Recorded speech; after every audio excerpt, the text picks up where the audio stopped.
आज आप लोगों के लिए बहुत ही इंटरेस्टिंग टॉपिक लेकर आया हूँ मैं, क्यूब्स एंड डाइस।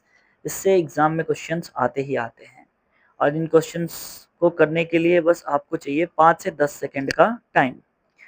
लेकिन हम क्या वहाँ पजल हो जाते हैं कि ये तो क्यूब का क्वेश्चन हो गया, डाइस का क्वेश्चन आ गया जो हमने कवर ही नहीं करा है, तो आप उनको सॉल्व नहीं करते हैं। बहुत ही आसान टॉपिक है, इसको बस एक बार आप देखें और उसके बाद कुछ सम्स सॉल्व करें खुद से, सारे डाउट्स क्लियर हो जाएंगे। टाइम टेकिंग भी नहीं है ये टॉपिक, आसानी से आप इससे मार्क्स स्कोर कर सकते हैं। सबसे पहले देखते हैं क्यूब का मतलब होता है घन, यानी कि 6 फेसेज वाला। 6 फेसेज होते हैं क्यूब में, पता होगा आपको। इसके बाद हम पढ़ेंगे डाइस के बारे में। सबसे पहले क्यूब से रिलेटेड हमसे क्या पूछता है। क्यूब में सबसे पहला है ओपन क्यूब, अपने को एक दे रखा होता है, जैसे यहाँ दे रखा है पहला ओपन क्यूब, ये दे रखा है आपको। और इससे पूछता है हमें कि बताओ 3 के अपोजिट क्या होगा, 2 के अपोजिट क्या होगा, कब? जब इस ओपन क्यूब को फोल्ड करके एक क्यूब बनाया जाएगा, जो फिगर तैयार होगा, इसको फोल्ड करने के बाद उसमें हमारा अपोजिट फेसेज क्या होंगे। इन इनको फोल्ड करने के बाद जो क्यूब बनेगा वो इसमें से कौन सा बन सकता है या कौन सा नहीं बन सकता है। यही 3 क्वेश्चन ओपन क्यूब से रिलेटेड मोस्टली हमें सारे एग्जाम्स में पूछे जाते हैं। कौन कौन से? कि इसको फोल्ड करने, ये ओपन क्यूब है, इसको फोल्ड करने के बाद हमारा कौन सा एक दूसरे के अपोजिट क्या होंगे, कौन सा फिगर बन सकता है, मतलब कौन सा क्यूब का स्ट्रक्चर फोल्ड करने के बाद बनकर तैयार होगा, और कौन सा इनमें से फिगर नहीं बन सकता है, या कौन सा क्यूब इनमें से नहीं बन सकता है। तो चलिए तीनों टाइप के क्वेश्चन से समझते हैं। सबसे पहले पता करते हैं कि हमें अपोजिट पेयर कैसे पता चलेगा कि किसके अपोजिट कौन है। इसके लिए हमें कुछ नहीं करना है। सबसे पहले आप देखें, बचपन में हम क्या करते थे, छत से नीचे आते समय या नीचे से छत पर जाते समय एक सीढ़ी को का छलांग लगा लगा कर हम चढ़ा करते थे।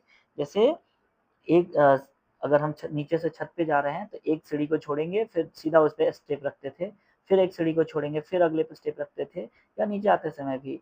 तो इसे हम क्या बोलेंगे? छलांग लगाना।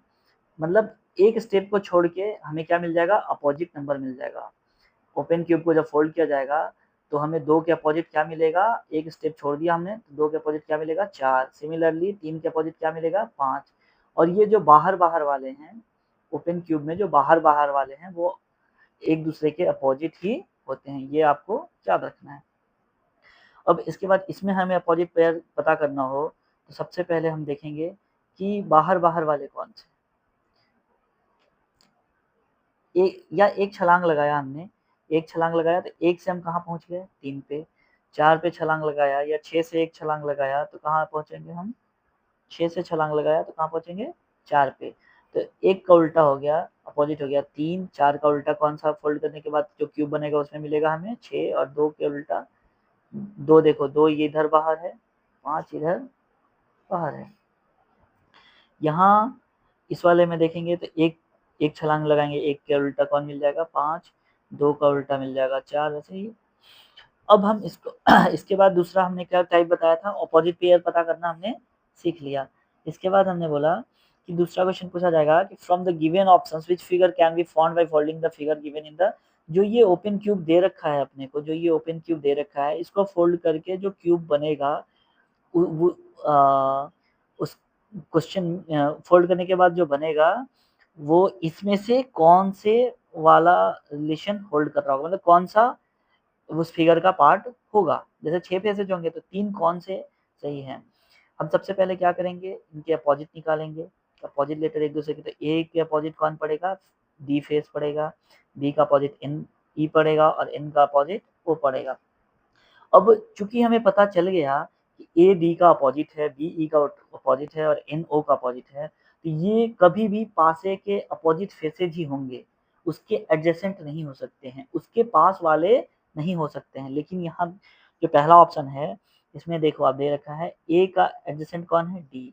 जबकि हमें पता है कि ए का एडजेसेंट तो डी नहीं है, ए का अपोजिट डी है। जब ए का अपोजिट डी है ये कभी भी इसका एडजेसेंट नहीं हो सकता है। सिमिलरली हमें पता है कि एन और ओ एक दूसरे के अपोजिट हैं, तो ये एक दूसरे के एडजेसेंट नहीं हो सकते हैं। और यहाँ भी ए डी एक दूसरे के एडजेसेंट नहीं हो सकते हैं, क्योंकि हमें पता चला गया था छलांग लगाकर कि ए का अपोजिट डी है, ना कि ए का ए के पास में है डी। तो इससे हमें पता चल, इस तरह से हम निकाल सकते हैं कि कौन किसके पास में रहेगा। अब यहाँ सिर्फ एक ही रिलेशन होल्ड करेगा, ये वाला ऑप्शन अपना सही हो जाएगा।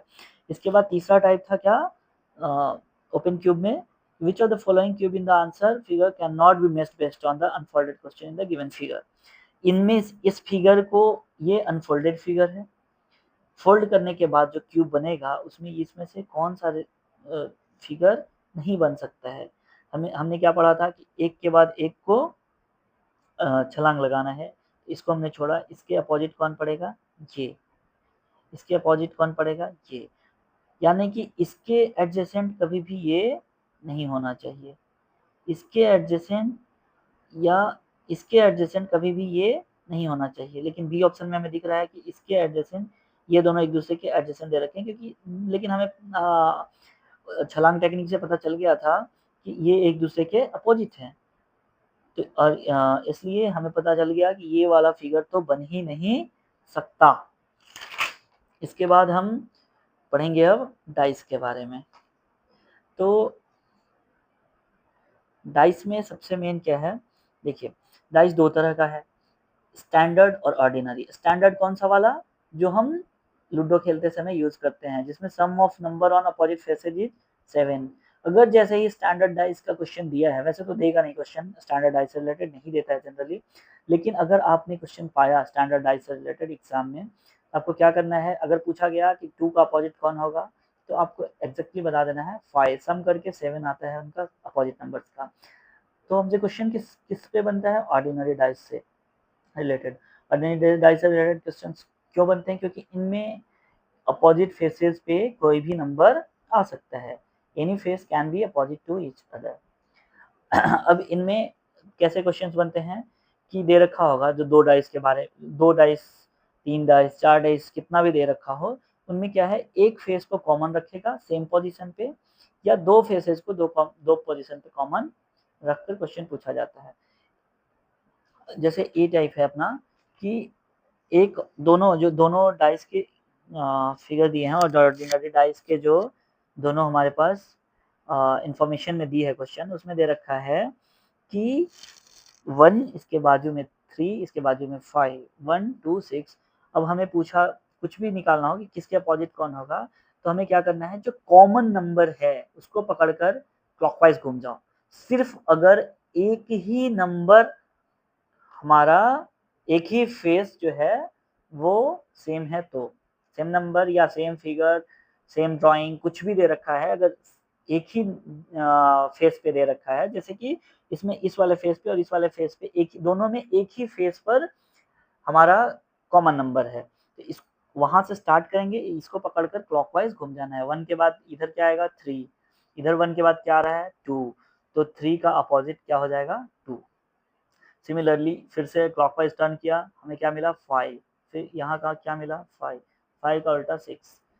और अगर जो कॉमन दोनों दोनों में सेम फेस पे कॉमन था, उसके अपोजिट वो आएगा जो दोनों में से किसी में भी नहीं दिया जाए। अगर आपसे पूछा जाए कि एक के अपोजिट क्या आएगा, तो कॉमन नंबर का अपोजिट वही होगा जो दोनों में से कहीं भी नहीं दिया है।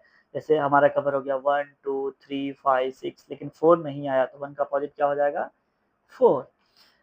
अब दूसरा टाइप क्या होता है ऑर्डिनरी डाइस में, कि जब दो फेसेस कॉमन दिए हों, जैसे ये दोनों इंफॉर्मेशन दिया क्वेश्चन में, इसमें दो फेसेस कॉमन कर रखे हैं, ए बी सी इसमें भी है, बी सी इसमें भी है, तो दोनों जब एडजेसेंट हो जाएगा, तो ए का अपोजिट कौन हो जाएगा बी, जो बचा हुआ है वो एक दूसरे के अपोजिट हो जाएंगे, और इनका अपोजिट अब डिटरमाइन नहीं किया जा सकता। जैसे ही पूछा गया, ये फिगर देके दो फेसेस सेम कर दिए, उसके बाद आपसे पूछा गया कि सी का अपोजिट बताओ, तो आप सीधा सीधा लिखेंगे कि कांट बी डिटरमाइंड। चलिए इसको, इसका भी एक क्वेश्चन कर लेते हैं। तो सबसे पहला, 3 पोजीशन दे रखा है of a cube are shown below, what will come opposite to face containing 4। ये दे रखा है क्वेश्चन, तीनों इंफॉर्मेशन में दे रखा है कि 3 पोजीशंस ऑफ ए क्यूब, एक ही क्यूब के 3 अलग अलग पोजीशंस दे रखे हैं। अब 4 के अपोजिट क्या आएगा, जैसे यहाँ दे रखा है 6 3 4 5 4 2 1 3 6, तो कोई से भी दो को पकड़कर हम क्या करेंगे, आगे बढ़ने का कोशिश करेंगे क्वेश्चन को सॉल्व करने के लिए। सबसे पहले हमें दिख रहा है कि 6 3 पहले फिगर और तीसरे फिगर दोनों में 6 3 कॉमन है, मतलब दो फेस कॉमन दे रखे हैं, तो 4 का अपोजिट तो क्या हो जाएगा अपना 1 हो जाएगा, क्योंकि 3 6 इसमें भी है, 3 6 इसमें भी है, इसके बाद इसमें 1 बच रहा है, इसमें 4 बच रहा है। तो हमने पढ़ा था 2 फेसेज आर कॉमन में कि जब 2 फेसेज कॉमन दे रखे हैं तो हमारा क्या हो जाएगा, जो बचा हुआ फेस है वो एक दूसरे के अपोजिट हो जाएंगे। और यहाँ सीधा-सीधा 4 का अपोजिट 1 दे रखा था। अगर इसको हमने किया होता अटेम्प्ट कैसे, 1 फेस कॉमन से, जैसे पहले और दूसरे में हमें दोनों में दिख रहा है कि 4 है, तो इससे थोड़ा लेंदी जाता है ये।